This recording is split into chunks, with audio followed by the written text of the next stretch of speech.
This happened during the funeral of my aunt. My husband and my mother vanished into the guest bedroom. I caught them together in the guest bedroom at my aunt's funeral, candles lit, door locked, clothes gone. How could they do this to me? It was spring in 2025, Augusta, Georgia, a time when the azaleas were in full bloom, painting the city in shades of pink and purple. It should have been a scene of beauty, of rebirth. Instead, it was a backdrop for the ugliest betrayal I could ever imagine. Aunt Maria's funeral. You'd think, wouldn't you, that at a time like that, people would be on their best behavior, showing respect, offering comfort. But no, not my family, not my life. The reception was being held at Aunt Maria's house, a sprawling Victorian with peeling paint and a garden that had seen better days. It was a reflection of Aunt Maria herself. Eccentric, a little faded, but full of character. The house was packed with relatives, some I hadn't seen in years. Everyone was talking in hushed tones, reminiscing about Aunt Maria's quirky habits and her love for stray cats. I tried to focus, to smile, to offer condolences, but my mind was elsewhere. I'd been married to Eric for 10 years. 10 years, and my mother, Gloria, well, she was my mother. I loved her, even though she could be difficult, controlling, overbearing, but never in my wildest nightmares did I imagine them. This. I'd noticed Eric acting strange all day, restless, distracted. He kept checking his watch, avoiding eye contact. And my mother, she was unusually quiet, almost subdued. It was unsettling. But I chalked it up to the stress of the funeral, the sadness of the occasion.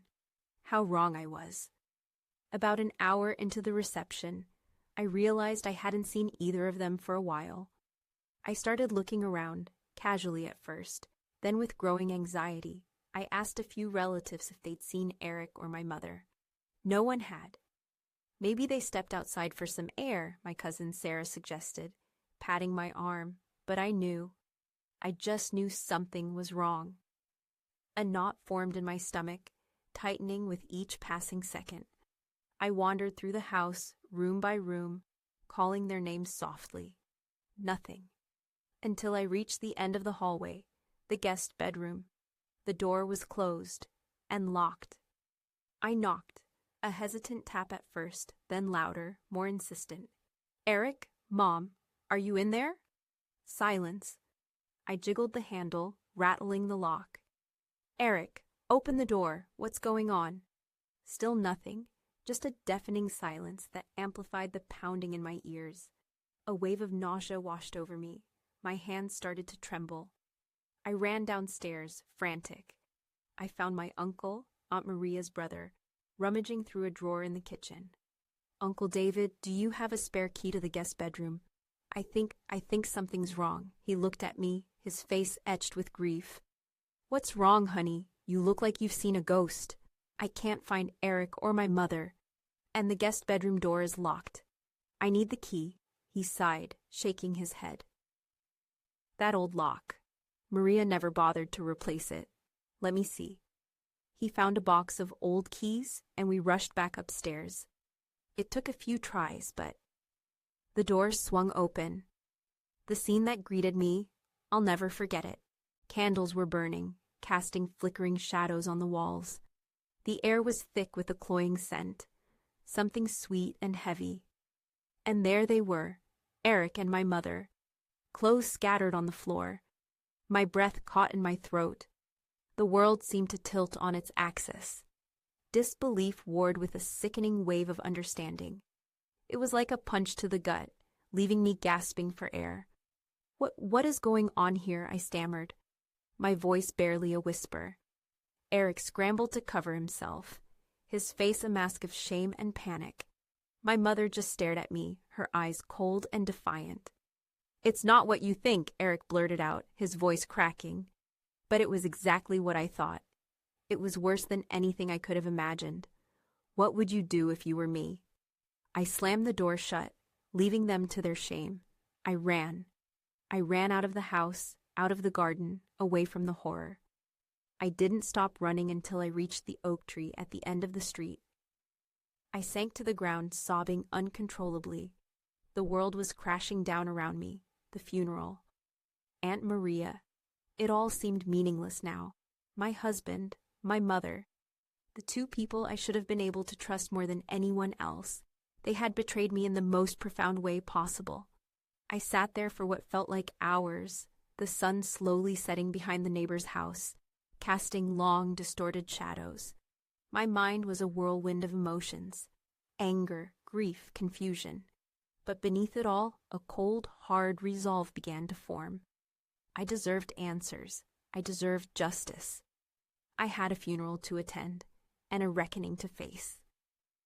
Back at the house, the atmosphere was thick with tension. Everyone seemed to be avoiding me. I found my father sitting alone on the porch, staring blankly at the garden. "Dad," I said, sitting down beside him, "I need to talk to you." He looked at me, his eyes filled with a sadness that mirrored my own. "I know, honey, I saw you run out. What happened?" I hesitated, unsure how to explain the unspeakable, but I couldn't keep it inside any longer. The words tumbled out, a torrent of pain and disbelief. My father listened in silence, his face growing paler with each word. When I finished, he reached out and took my hand, his grip surprisingly strong. "I'm so sorry, honey," he said, his voice choked with emotion. I just can't believe it. "I don't understand, Dad. Why? How could they do this to me?" He sighed, shaking his head. "I don't know, sweetheart. Your mother, she's always been complicated. But Eric, I always thought he was a good man." "Thought," I repeated, the word laced with bitterness. "He's not a good man, Dad. He's a liar and a cheater." "What are you going to do?" he asked, his voice barely a whisper. I looked at him, my eyes filled with a mixture of anger and determination. "I don't know yet, Dad, but I'm not going to let them get away with this. I'm going to find out why, and I'm going to make them pay." The funeral was over, but the aftermath was just beginning. Eric tried to talk to me, to apologize, to explain. But I refused to listen. I couldn't bear to be in the same room with him. Every time I looked at him, I saw the image of him with my mother, and my stomach churned. My mother, on the other hand, seemed unrepentant. She acted as if nothing had happened, as if our lives were perfectly normal. It was infuriating. "We need to talk," I said to her one morning, cornering her in the kitchen. She sighed, rolling her eyes. "Must we? I'm very busy." "Yes, we must. I want to know why. Why did you do this to me?" She avoided my gaze, fiddling with a dish towel. "It's not what you think." "Oh, really? Then what is it? Enlighten me, Mom. Because last time I checked, finding my husband and my mother naked in a locked room looks pretty damn incriminating." "Don't you dare use that tone with me. You have no idea what's really going on." "Then tell me, I'm begging you. Please just tell me the truth." She hesitated for a moment, then sighed. It's complicated." "Complicated? Is that all you have to say? You destroyed my marriage. You betrayed me. And all you can say is that it's complicated." Tears welled up in my eyes. I wanted to scream, to hit her, to do something to release the rage that was building inside me. But I held back. I needed answers. "Just tell me," I pleaded, my voice breaking. "Please, Mom, just tell me the truth." She looked at me, her expression softening slightly. "All right," she said. "I'll tell you, but you're not going to like it." She started to explain, but it was all lies, excuses, justifications. She tried to paint herself as the victim, as if she had been forced into this situation. I didn't believe a word of it. "That's enough," I said, cutting her off. "I don't want to hear any more of your lies. Just tell me one thing. Did you love him?" She hesitated for a long moment, then, "Yes," she whispered. I loved him. The words hit me like a physical blow. It was one thing to be betrayed, but to know that my own mother had feelings for my husband, it was unbearable. I turned and walked away, leaving her standing alone in the kitchen. I knew I couldn't stay there any longer. I needed to get away, to clear my head, to figure out what to do. I packed a bag and drove to the beach. The ocean always had a calming effect on me. I sat on the sand, watching the waves crash against the shore, letting the sound wash over me. As the sun began to set, painting the sky in hues of orange and pink, I started to think about Aunt Maria. She had always been a strong, independent woman. She had faced many challenges in her life, but she had always persevered. I wondered what she would do if she were in my shoes. I closed my eyes and tried to imagine her voice, her advice. And then it came to me. She wouldn't let them get away with it. She would fight back. I opened my eyes, a new determination hardening my gaze. I was going to find out the truth, the whole truth, and I was going to make them pay for what they had done. I went straight to Aunt Maria's house. It felt strange being there without her. The house was filled with memories, both good and bad. I started to go through her things, looking for clues, for anything that might explain what had happened. I knew it was a long shot, but I had to try. I spent hours rummaging through drawers, closets, boxes. I found old photographs, letters, souvenirs from her travels, but nothing that seemed relevant. Just when I was about to give up, I found it. Tucked away in a hidden compartment in her desk, a small leather-bound journal. I opened it, my hands trembling. The handwriting was Aunt Maria's, but the entries were recent. I started to read. The journal revealed a shocking secret. Aunt Maria had discovered that my mother had been stealing money from her for years. Small amounts here and there, but over time, it had added up to a significant sum. Aunt Maria had confronted my mother about it, but my mother had denied everything. They had a huge fight, and Aunt Maria had threatened to go to the police. But then Aunt Maria had a heart attack and died. And my mother, she had been the one who found her. The journal ended abruptly with a chilling sentence. I'm afraid of what she might do. I stared at the words, my mind reeling. Could it be possible? Could my own mother have killed Aunt Maria? I didn't want to believe it, but the evidence was mounting. And the more I thought about it, the more it made sense. My mother had always been greedy, ambitious. She would do anything to get what she wanted.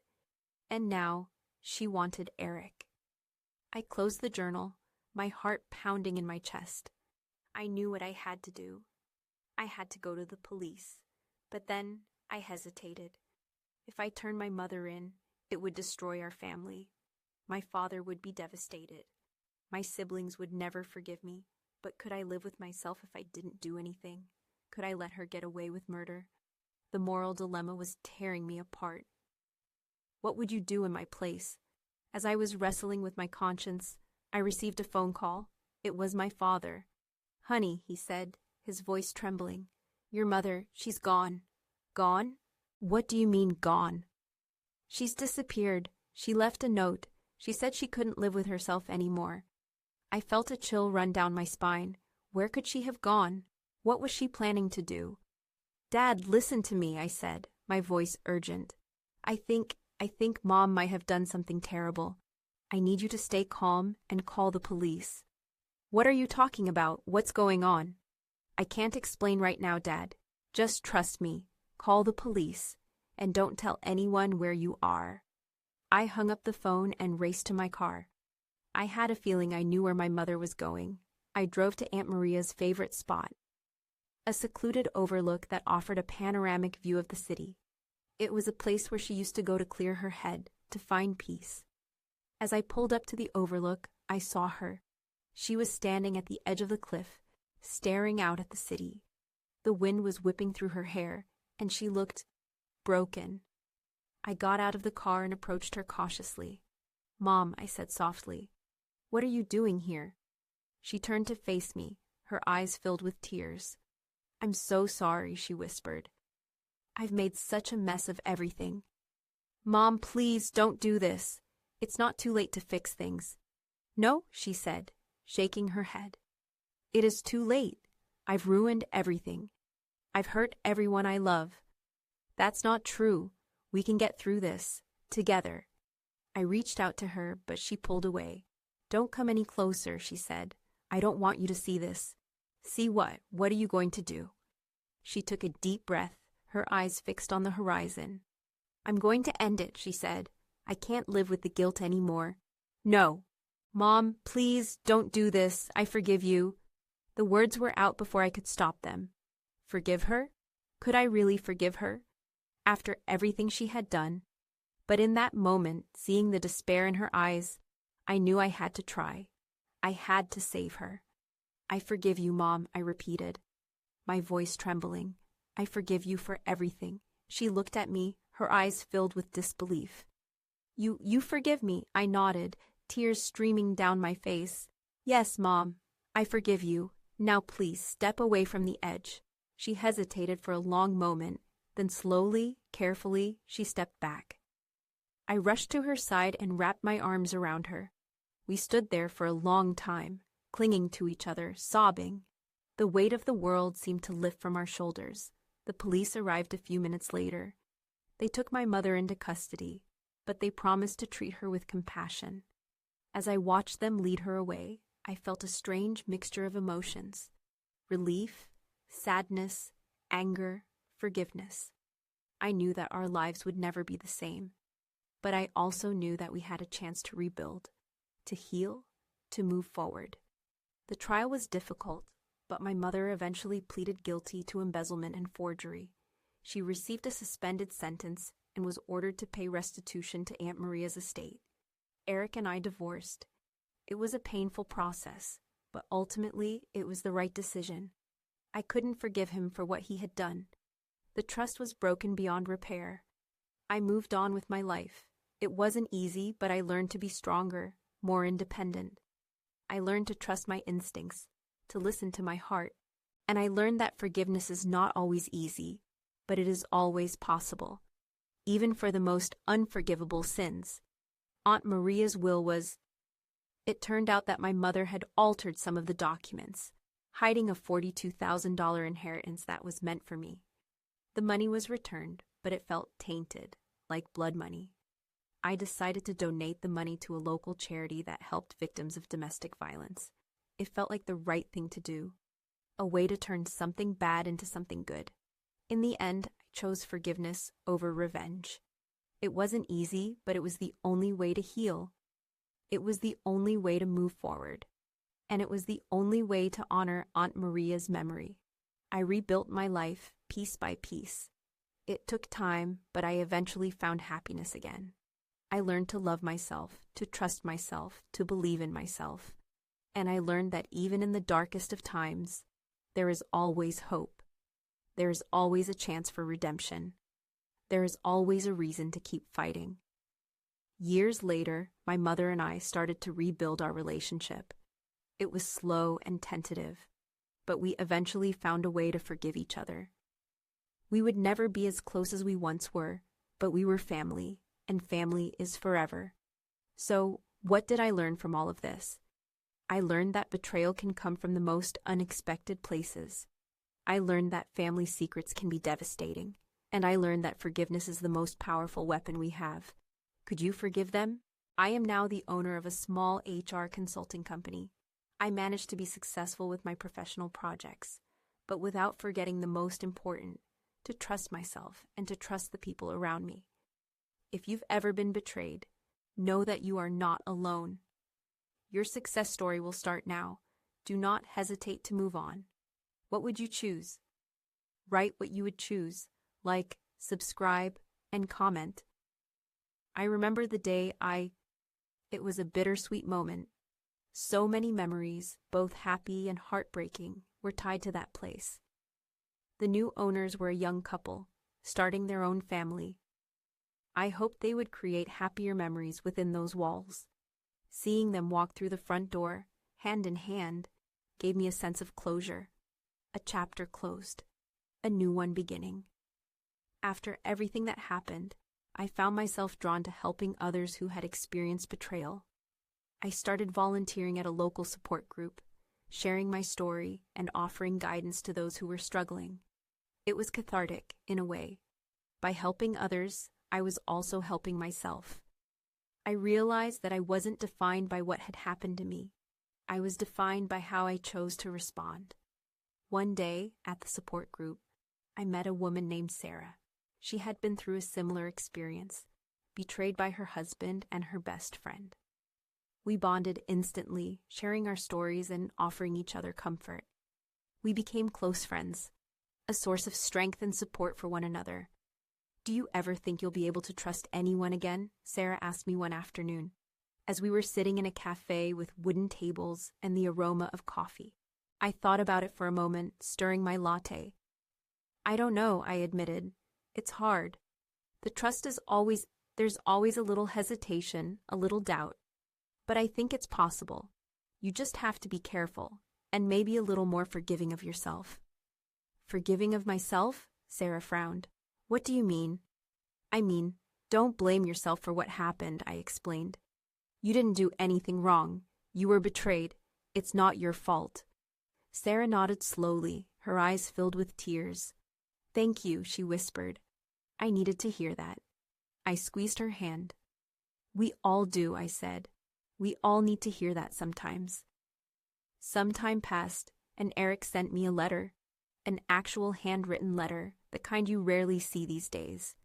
I almost threw it away unopened, but something stopped me. Curiosity, perhaps. Or maybe a flicker of hope that he had. I sat down at my kitchen table, the letter lying before me like a ticking bomb. I took a deep breath and opened it. His words were measured, apologetic. He admitted his mistakes, acknowledged the pain he had caused. He didn't try to justify his actions or shift the blame. He simply apologized. He also mentioned that he and my mother were no longer together. "It didn't work out," he wrote. "I guess we were both running away from something, not towards something." I felt a pang of something. Not sadness exactly, more like a distant echo of the emotions I had once felt for him. He ended the letter by saying that he hoped I could find it in my heart to forgive him someday. Not for his sake, but for mine. I stared at the letter, my mind racing. Could I forgive him after everything? What would you do? Could you forgive someone who had hurt you so deeply? I'm still not sure if I really forgave him, but I did let go. I realized that holding on to the anger and resentment was only hurting me. It was like carrying a heavy weight on my shoulders, weighing me down and preventing me from moving forward. So I released it. I let it go, and it felt freeing. Years turned into seasons, and I met Mark,